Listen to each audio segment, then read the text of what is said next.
શ્રેણી જોડાણ, અવરોધનું સમાંતર જોડાણ.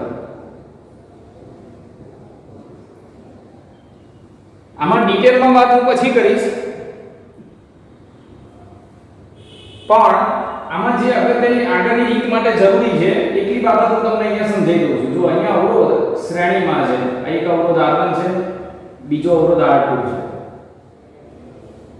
R1 R2 વિદ્યુત સ્થિતિમાનનો તફાવત એટલે ટૂંકમાં અહીંયા બેટરી 2 વોલ્ટની આપણે જોડી દીધી. તો થાય શું સમજો. તમે અહીંયાથી બેટરીમાંથી I જેટલો પ્રવાહ નીકળે તો જેટલો પ્રવાહ નીકળ્યો હોય મતલબ જેટલો વિદ્યુતભાર એક આડછેદમાંથી પસાર થાય તો બીજા આડછેદમાંથી એટલો જ બહાર નીકળે. મતલબ શ્રેણી જોડાણમાં દરેક અવરોધમાંથી વહેતો પ્રવાહ I સમાન, એટલે એટલો ને એટલો જ પ્રવાહ પાછો બેટરીમાં પાછો આવે. એટલે અહીંયા લખાય દરેક અવરોધ માંથી વહેતો પ્રવાહ I સમાન. પરંતુ B છે ને વોલ્ટેજ એ વહેંચાય. વોલ્ટેજ આને કેટલો મળે તો વોલ્ટેજ આનો મળે. આ તમારે I શોધવો હોય કેમનું શોધાય? તો I શોધવા માટેની રીત આવી છે. પ્રવાહ I કેટલો બધામાં સરખો કરો પણ કેટલો તો કુલ વોલ્ટેજ ભાગ્યા નીચે કુલ અવરોધ. શ્રેણી જોડાણમાં અવરોધ કેવો લખાય? R1 વત્તા. તમે અહીંયા પ્રવાહ કેવી રીતે શોધી શકો? કુલ વોલ્ટેજ V અને નીચે કુલ અવરોધ મતલબ સમતુલ્ય અવરોધ એટલે R1 વત્તા R2 I બરાબર B અપન R. આના પરથી દરેક અવરોધમાંથી વહેતો પ્રવાહ આટલો થાય. પહેલામાંથી પણ આટલો, બીજામાંથી પણ આટલો. હવે જો તો આજે વોલ્ટેજ ધારો કે અહીંયાથી 300 વોલ્ટ તમે આપ્યો હોય તો 300 માંથી અહીંયા વોલ્ટેજ 100 મળતો હોય તો અહીંયા વોલ્ટેજ એ 200 મળતો હોય. એક અલગ વોલ્ટેજ મળે, વેચાઈ જાય વોલ્ટેજ. તો એ કેટલો વેચાય તો અહીંયા લખાઈ જો તો R1 અને R2 ના અવરોધ ના બે છેડા વચ્ચેનો પીડી વિદ્યુત સ્થિતિમાનનો તફાવત તો કેવો હોય? અલગ અલગ V1 અને V2. હવે એ કેવી રીતે શોધાય સમજો. જો તમે પ્રવાહ લાવી દો તો પછી કરવાનું શું થાય? IR1 V IR એટલે IR1 અને V IR2 આના પરથી તમે શોધી શકો. બરોબર? અથવા બીજી રીત, અથવા તમે જો પ્રવાહ ના લાવો અને ડાયરેક્ટ તમારે જવાબ લાવવો હોય તો બીજું સૂત્ર થાય I ની કિંમત અહીંયા મૂકી દો તો VR1 અપન R1 R2.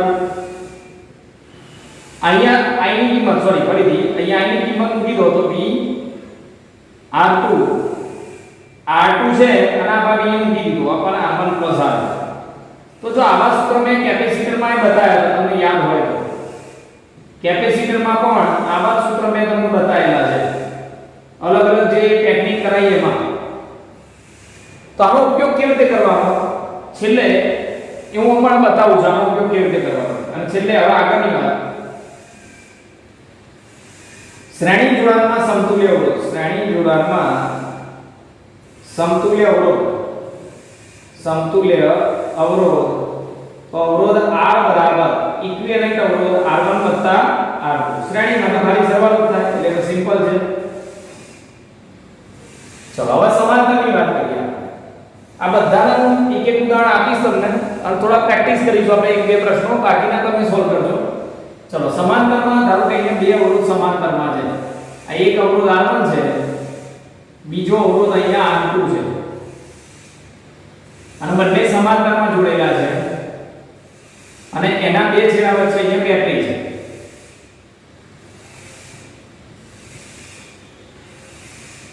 હવે અહીંયાથી જે પ્રવાહ નીકળ્યો પ્રવાહ I અહીંયાથી જાય આમ બેટરીમાંથી અહીંયા પાછો I જેટલો જ આવે. પણ આગળ જઈને શું થાય? બે રસ્તા છે તો થોડો પ્રવાહ આ બાજુ જશે અને થોડો પ્રવાહ આ બાજુ જશે એટલે પ્રવાહ વહેંચાઈ જશે. પ્રવાહ બંને વચ્ચે વહેંચાઈ જાય. આગળ જઈ બંને પ્રવાહ પાછા ભેગા થાય. આ બાજુ I1 અહીંયા I2 ભેગા થઈ પાછો I જેટલો થઈ ગયો. I માંથી બે ભાગ પડ્યા, આગળ જઈને ભેગા થઈ પાછો I થઈ ગયો. એટલે અહીંયા જો તો દરેક અવરોધ માટે પ્રવાહ જુદો જુદો પણ વોલ્ટેજ સરખો થાય. બંને વોલ્ટેજ કેટલો મળે છે અહીંયા? બંને મળેલો વોલ્ટેજ એ V જેટલો થાય. તો દરેક અવરોધ માટે દરેક અવરોધના બે છેડા વચ્ચે નો PD એટલે વોલ્ટેજ V સમાન થશે. अब તમારે એ V શોધવાનું કેવી રીતે શોધાય? જો આનો V શોધવો હોય ઉપરનાનો તો V I1R1. આનો V શોધવો હોય તો આનો એ V એટલો જ થાય તો V I2R2. આના બંને સરખા જ થાય એટલે બરાબર જ લખાય. આના બરાબર I2R2 આવું લખાય. સારું આગળ જો. હવે અહીંયા પ્રવાહ કેવો? તો પ્રવાહ જુદો જુદો દરેક અવરોધમાંથી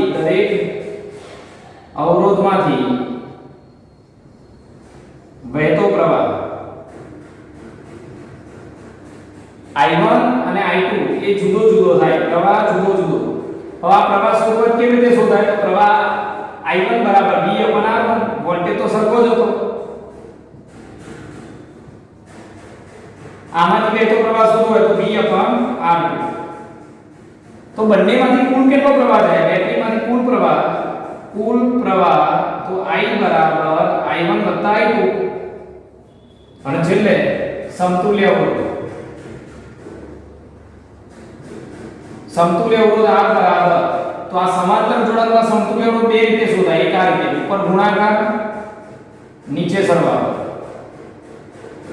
અથવા તો બીજું સૂત્ર આવું છે આ રીતે ના શોધવું હોય તો આ રીતે 1/r બરાબર 1/r1 પ્લસ 1/r2.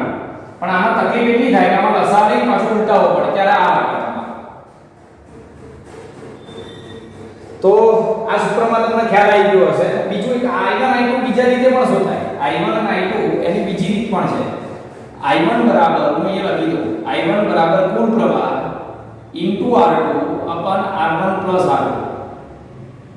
પછી I2 બરાબર કુલ પ્રવાહ I1 I1 I2. આના માટે કુલ પ્રવાહ આ રીતે પણ શોધાય.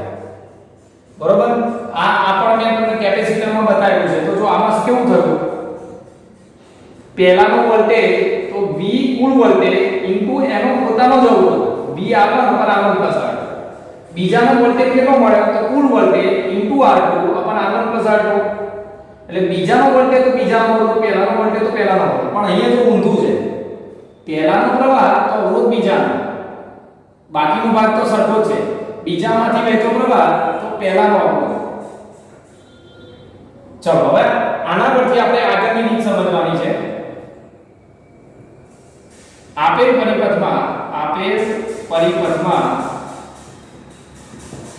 દરેક અવરોધમાંથી વહેતો પ્રવાહ તથા આપેલ પરિપથમાં દરેક અવરોધમાંથી વહેતો પ્રવાહ તથા અવરોધના બે છેડા વચ્ચેનો PD શોધો. આવો પ્રશ્ન તમને આપેલો હોય. હવે જોજો ધ્યાનથી. હું અહીંયા આજની એક આકૃતિ દોરું છું. તમારે નક્કી કરવાનું છે કે દરેક અવરોધમાંથી વહેતો પ્રવાહ કેટલો અને દરેકના માટે વિદ્યુત સ્થિતિમાનનો તફાવત કેટલો. આવું એક જોડાણ છે. અને અહીંયા તમે 300 વોલ્ટની બેટરી જોડી, 300 વોલ્ટની બેટરી. બરોબર? આ એક અવરોધ છે R1. હું અહીંયા નામ આપું છું, સાથે સાથે અવરોધ પણ લખી દઉં છું. આ 100 ઓહ્મ અવરોધ છે. પછી આ છે એ R2 200, R3 એ પણ 200 અને R4 એ પણ 200 છે. 100 ઓહ્મ છે. ચલો 100 ઓહ્મ રાખો. 400 ઓહ્મ રાખો. સોરી ભૂલ થઈ. આ 400 ઓહ્મ રાખો. હવે તમારે દરેક અવરોધમાંથી એટલે આમાંથી કેટલો પ્રવાહ પસાર થાય, આમાંથી કેટલો પ્રવાહ, આમાંથી કેટલો પ્રવાહ, આમાંથી કેટલો પ્રવાહ, દરેકમાંથી વહેતો પ્રવાહ કેટલો પછી દરેકના બે છેડા વચ્ચેનો વિદ્યુત સ્થિતિમાનનો તફાવત વોલ્ટેજ કેટલો, આ બે વસ્તુ તમારે અહીંયા મેળવવાની. તો તમે ધ્યાનથી જોજો, અહીંયા જગ્યા હું થોડી ઓછી છે એટલે ઉપર લખી દઉં છું. આ બેટરી અહીંયા ઉપર જોડી દઉં છું. આમ 300 વોટની બેટરી. તો તમારે બે રીતે આના જવાબ લાવી શકો. હું બંને રીત તમને બતાવીશ, બંનેમાંથી તમને જે રીત ફાવે. પહેલા આટલા ભાગનો અવરોધ કેટલો એ લાવી દો. આટલા ભાગનો સમતુલ્ય અવરોધ કેટલો એ તમે ડાયરેક્ટ નક્કી કરી શકશો વિચારી. જો આ બે શ્રેણીમાં એટલે 200 + 200 એટલે 400 થયા, અને 400 અને 400 સમાંતરમાં એટલે સમતુલ્ય અવરોધ 200 થઈ ગયો, અડધો થઈ જાય. સમાંતરમાં સમતુલ્ય અવરોધ સરખા હોય તો અડધો થાય. તો જો આ 200 200 400 અને 400 સમાંતરમાં તો અડધો, એટલે ટોટલ અવરોધ કેટલો થયો 200. એટલે આ અવરોધ 100 ઓહ્મનો થયો, આ 200 ઓહ્મનો થયો. તો હું અહીંયા એ વસ્તુ નીચે આકૃતિમાં દોરી દઉં છું, બરોબર? ધ્યાનથી જોજો. અહીંયા સમતુલ્ય અવરોધ હું બહુ ઓછા સ્ટેપ લખીશ અને જવાબ આવી દઈશ, કારણ કે અહીંયા જગ્યા ઓછી છે. વિચારવાનું છે આપણે અહીંયા. આ અવરોધ 100 ઓહ્મનો R1, અને આ ત્રણેયનો ભેગો, ત્રણેયનો સમતુલ્ય શ્રેણી સમાંતરમાં જે પણ હોય 2 3 4, આ ત્રણેયનો ભેગો કેટલો થયો 200, અને અહીંયા વોલ્ટેજ કેટલો છે 300.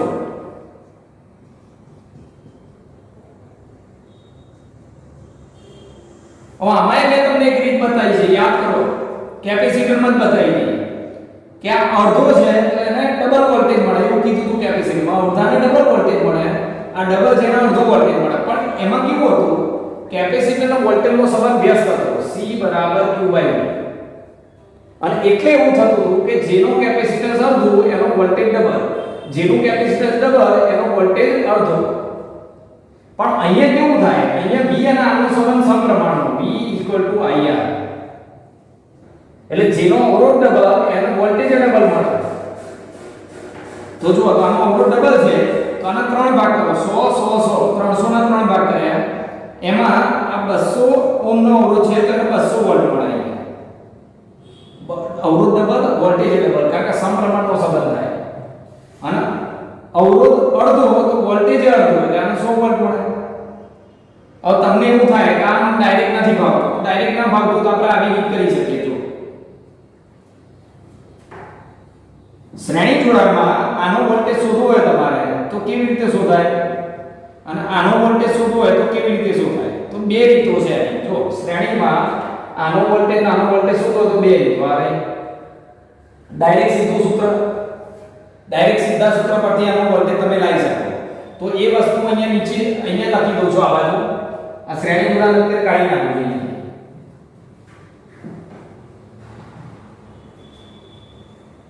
ચલો વાંધો નહીં, હું સાઈડમાં લખી દઉં. આટલામાં તમે યાદ રાખજો. પહેલો V1 = VR1/R1 + R2, આવું સૂત્ર છે. તો V એટલે કુલ વોલ્ટેજ, તો કેટલો લખવાનો અહીંયા 300, પછી R1 એટલે 100, અને નીચે 100 + 200 એટલે નીચે 300. એટલે જો અહીંયા V એટલે 300, બરોબર? ધ્યાન રાખજો, કુલ વોલ્ટેજ. પછી R1 અહીંયા જો ને, V એટલે 300, R1 એટલે 100. નીચે R1 + R2, પહેલો અને બીજો અવરોધ એટલે 100 + 200, એટલે આ 300 થઈ ગયા, આ 300 ગયા તો કેટલો વોલ્ટ મળ્યો? પહેલાને 100 વોલ્ટ, એટલે આ 100 વોલ્ટ મળે. તો આ સૂત્ર છે ને સરળતાથી જવાબ લાવવા માટે બહુ કામનું છે. પછી આને કેટલો મળે? તો 300 માંથી આને 100 લઈ લીધો તો આ અવરોધ કેટલો મળશે? 200 વોલ્ટ. અને વોલ્ટેજ આવી ગયો, હવે આગળનું કામ આપણું સરળ થઈ જાય. તો આ વોલ્ટેજ 100 વોલ્ટ, એટલે R1 માં અહીંયા 100 વોલ્ટ મળે. સમજો, R1 નો વોલ્ટેજ એ 100 વોલ્ટ થયો, અને આ બધાને આ ત્રણેય ભેગા થઈને 200 વોલ્ટ મળે. હવે જો 200 વોલ્ટ, આ સમાંતર જોડાણ, સમાંતરમાં વોલ્ટેજ સરખો હોય. આ સમાંતર જોડાણમાં V સમાન, એટલે 200 વોલ્ટ આને મળે ને તો આ ઉપરનાને 200 વોલ્ટ જ મળે. એટલે જો આ ચોથા R4 ને વોલ્ટેજ કેટલો મળે? 200 વોલ્ટ.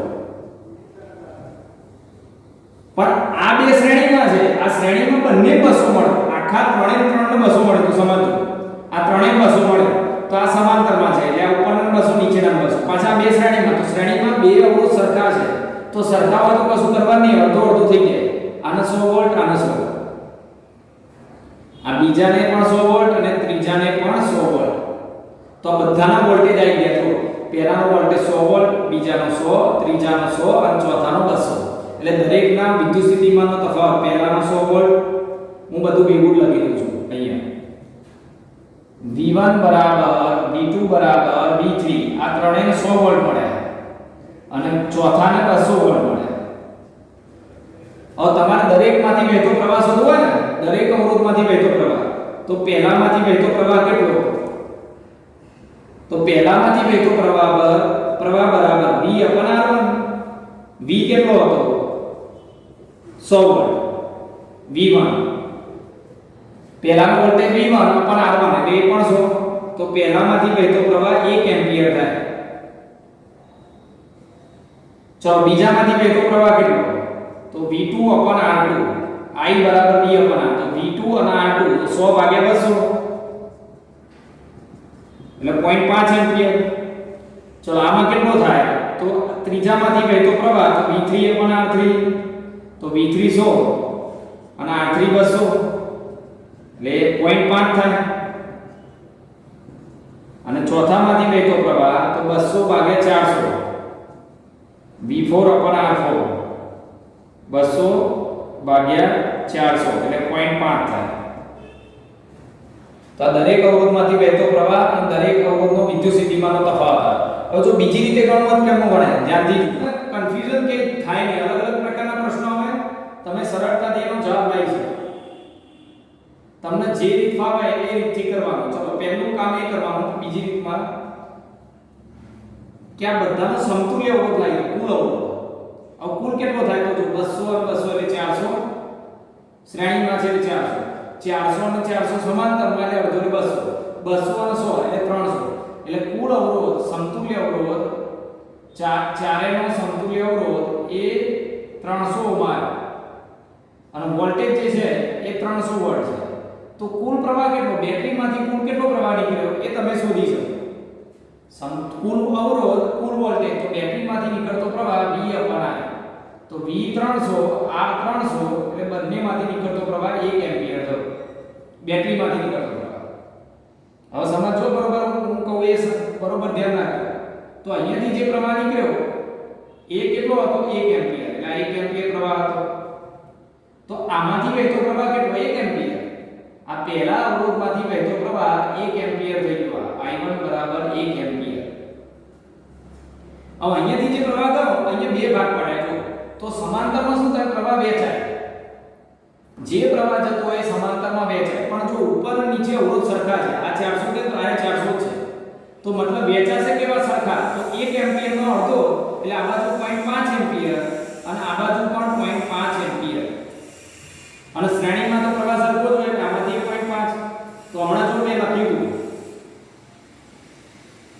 તો આમાંથી આમાં 1 એમ્પિયર, આમાં 0.5, આમાં 0.5 અને આમાં 0.5. આ 1 એમ્પિયર પ્રવાહ આવ્યો એ આગળથી બે ભાગમાં વિભાજિત થયો. આ 400 અને 400 ઉપર નીચે સરખા છે તો અડધો અડધો વહેંચાય. તો 0.5 0.5. હવે આ શ્રેણીમાં સરખો. તો દરેકમાંથી વહેતો પ્રવાહ આવી ગયો. પહેલાનો પ્રવાહ 1 એમ્પિયર, પછી બીજા, ત્રીજા અને ચોથાનો પ્રવાહ 0.5 એમ્પિયર. અને પ્રવાહ આવી જાય તો વોલ્ટેજ તમે શોધી શકો. આનો વોલ્ટેજ કેટલો? પહેલાનો કેટલો વોલ્ટેજ મળે? તો પહેલાનો મળેલો વોલ્ટેજ V1 બરાબર I1/R1. તો 1 અને R1 એટલે 100. તો પહેલાનો કેટલો વોલ્ટ મળ્યો? 100 વોલ્ટ. એટલે આનો વોલ્ટેજ કેટલો આવશે? 100 વોલ્ટ આવશે. હવે આ બંને કેટલો વોલ્ટેજ મળે? તો ગમે તે એકનો શોધી કાઢો. હું આ શોધી કાઢું છું. આને કેટલો વોલ્ટેજ મળે? તો V4 બરાબર I4/R4. I4 કેટલા? 0.5 અને R4 કેટલા છે? 400. તો 0.5 એટલે 400 ના અડધા. આ 0.5 એટલે અડધું મૂલ્ય થાય. 400 ના અડધા 200. એટલે આ 200 વોલ્ટ આવે. હવે આ સમાંતરમાં છે તો સમાંતરમાં વોલ્ટેજ સરખો. આ 200 તો આ 200 થાય. આના 200 તો આના 200. હવે આ 200 માંથી અડધો અડધો તો આને 100 અને 100. તો વોલ્ટેજ પણ તમે આરામથી તમે લાવી શકો. તો આ બે રીતો મેં તમને બતાવી. તમને જે યોગ્ય લાગે એ રીતથી તમારા આવા પ્રશ્નો સોલ્વ કરી શકાય. ચલો તો હું હમણાં અહીંયા 3-4 આકૃતિ દોરી દઉં છું, બરોબર? અને એ તમારે સોલ્વ કરીને લાવવાની છે. એકાદ હું તમને બતાવી દઈશ પછી. જે રીત તમને દરેક અવરોધમાંથી અવરોધમાંથી વહેતો પ્રવાહ અને દરેક અવરોધ માટે અવરોધના બે છેડા વચ્ચેનો પીડી શોધો. આવો પ્રશ્ન આવે. હવે સોલ્વ કેવી રીતે કરી શકાય? પહેલી આકૃતિ અહીં લઈ લો.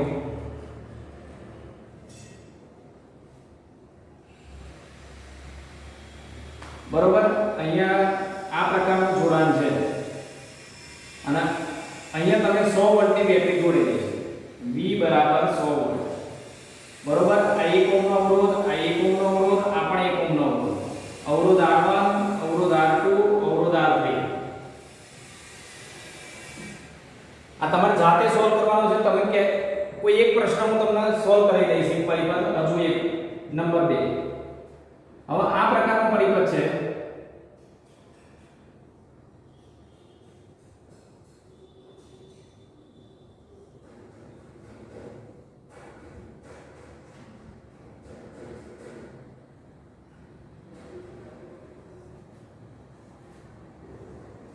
અહીંયા 200 વોલ્ટની બેટરી જોડેલી છે. 200 વોલ્ટ. આ દરેક અવરોધ છે ને હું અલગ અલગ અવરોધ લઉં છું. અહીંયા 3 ઓહ્મ, અહીંયા 4 ઓહ્મ, અહીંયા 6 ઓહ્મ, અહીંયા 8 ઓહ્મ અને આ છે એ 2 ઓહ્મનો અવરોધ છે. તો દરેક અવરોધ માટે વિદ્યુત સ્થિતિમાનનો તફાવત અને દરેકમાંથી વહેતો પ્રવાહ. ચલો નંબર 3.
ચલો અહીંયા આ રીતે છે. અહીંયા આ અવરોધ 3 ઓહ્મનો છે, આ હું 6 ઓહ્મનો લઈ લઉં અને આ છે 2 ઓહ્મ. એક તો દરેક અવરોધમાંથી વહેતો પ્રવાહ થોડું સરળ બનાવી દઉં. હું એક કામ કરવાનું, થોડું સરળ કરી દઉં. 3 અને અહીંયા 6 લઈ લઈએ આપણે, એટલે થોડું સહેલું પડે તમને. ચલો, અને આ 3 માંથી કોઈ એક પ્રશ્ન આપણે સોલ્વ કરી દઈએ. હું આને સોલ્વ કરી દઉં છું, કારણ કે આ તમને ખબર છે આ વિસ્ટર્ન રીત છે. આ તમને ખબર છે, હમણાં જ મેં આગળના એક રીતમાં કરાયેલું છે. તમે ચેક કરી લેજો. બરોબર, આ કયું જોડાણ છે એટલે તમને ખ્યાલ આવી જશે. ના આવડે તો તમે મને મેસેજ કરજો તો હું તમને એનું સોલ્યુશન બતાવી દઈશ. ચલો આનું જુઓ. તમારે આને જોડતા આવડવું જોઈએ. આ પરિપથને જોડાય કેવી રીતે, દરેક અવરોધમાંથી વહેતો પ્રવાહ અને દરેકનો વિદ્યુત સ્થિતિમાનનો તફાવત કેવી રીતે શોધાય. તો છે ને આ વાયર એક જ છે. જો હું અહીંયાથી બેટરીમાંથી એક નંબર આપું તો આ એક નંબર અને આ એક નંબર, એટલે બધા વાયર એક સાથે ગમે ત્યાં જોડી શકાય. નંબર કેવી રીતે આપીએ છીએ આપણે? આ છેડામાંથી અહીંયા એક નંબર આપ્યો તો અહીંયા એક નંબર અને અહીંયા એક નંબર, મતલબ આ ત્રણેય વોલ્ટેજ સરખો હોય તો આ એક નંબરનો વાયર તમે અહીંયા જોડો, અહીંયા જોડો, અહીંયા જોડો, અહીંયા જોડો, બધા સરખા જ કહેવાય. એટલે હું આ અવરોધને અહીંયાથી છોડી આમ ઉપર જોડી દઉં. આ લાઈન પર આ અવરોધને તમે ગમે ત્યાં જોડી શકો. તો હું આમ જોડી દીધો જો. અને આ થોડો વાયર લાંબો, આ વાયર લાંબો છે આ બાજુ જોડી દો. આ બેટરી આમ લાવી તો કેવું જોડાણ થશે? ધ્યાનથી જોજો. આ બેટરી આમ, એટલે ઉપર આ 3 ઓહ્મનો અવરોધ છે, પછી આ નીચે આ 3 ઓહ્મનો અવરોધ, અને આ કેટલો થાય? અને આ હું એક સ્ટેપ વધારે લખું છું. અહીંયા આ 6 અને આ 3, 6 ઓહ્મ, અહીંયા 3, બરોબર. અને અહીંયા 9 વોલ્ટની બેટરી, 9 વોલ્ટની અહીંયા બેટરી. તો આ પ્રકારનું જોડાણ થયું છે. આ 3 ઓહ્મ એટલે ઉપર 3 ઓહ્મ, પછી નીચે અહીંયા 3 અને 6 અને 3. હવે તમે આ બેનો એક કર દો. જો આ બેનો એક કરશો એટલે કેટલા ઓમ થઈ જશે? તો આ સમાંતર છે. તો આનો સમતુલ્ય અવરોધ કેટલો? 6 × 3 નીચે 6 + 3. આનો સમતુલ્ય અવરોધ સમાંતર જોડાણો એટલે 6 × 3 18 6 × 3 9 એટલે 2 ઓમ અવરોધ થાય. એટલે આનો 2 ઓમ અવરોધ આવ્યો એટલે મારી જગ્યાએ 2 ઓમ લખી દઈશ. આ 2 ઓમ. હવે તમારી પાસે સહેલું થઈ ગયું. આટલી આ પરિપથ બનાવતા આવડવું જોઈએ. હવે 9 વોલ્ટની બેટરી છે તો મતલબ આ બે સમાંતરમાં છે. સમાંતરમાં વોલ્ટેજ સરખો એટલે ઉપરનાને 9 વોલ્ટ મળે, આને 9 વોલ્ટ મળે અને આ બંને 9 વોલ્ટ મળે. સમાંતરમાં વોલ્ટેજ સરખો હોય તો ચલો આનો વોલ્ટેજ તો આવી ગયો. હવે આ બેનો વોલ્ટેજ કેટલો લાવવાનો? તો જો આ બેનો વોલ્ટેજ લાવવા માટે આનો વોલ્ટેજ અને આનો વોલ્ટેજ લાવવો છે. તો સૂત્ર હમણાં આગળ મેં કરાવ્યું હતું. ચલો પહેલા કેટલો વોલ્ટેજ મળે? પહેલાનો વોલ્ટેજ પહેલાને કેટલો વોલ્ટેજ મળશે? હું નીચે જ લખી દઉં છું અહીંયા. દેખાશે નહીં એટલે અહીંયા નીચે લખીએ પહેલાનો વોલ્ટેજ. તો કુલ વોલ્ટેજ લખવાનો, અવરોધ એનો પોતાનો જ લખવાનો એટલે 3. નીચે બંને અવરોધનો સરવાળો 3 + 2. કુલ વોલ્ટેજ કેટલો હતો? 9, અહીંયા 3 અને આ 6 સોરી 5 એટલે 27/5 વોલ્ટ. એટલે 27/5 વોલ્ટ આનો મળે. ચલો બીજા કેટલો વોલ્ટેજ મળે? તો V2 બરાબર કુલ વોલ્ટેજ લખવાનું 9, એનો પોતાનો અવરોધ 2 અને નીચે બંને અવરોધનો સરવાળો એટલે 9 × 2 18 અને ભાગ્યા 5 એટલે આનો મળ્યો 18/5. તો જુઓ તો ત્રણે જેટલા પણ અવરોધ હતા એ બધાના વોલ્ટેજ આવી ગયા. કેવી રીતે આયા? ચલો આ અવરોધનું નામ આપી દઈએ આપણે. એક કામ કરો, આ અવરોધના R1 કહી દઈએ આપણે, આના R2 કહી દો, આના R3 કહી દઈએ અને આના R4 કહી દો. તો ઉપરના જે છે ને R4 એનો વોલ્ટેજ 9 વોલ્ટ મળે એટલે આનો વોલ્ટેજ કેટલો થયો? V4 બરાબર 9 વોલ્ટ. પછી આ અવરોધ R1 છે એને કેટલો વોલ્ટેજ મળ્યો? તો V1 બરાબર 27/5 વોલ્ટ.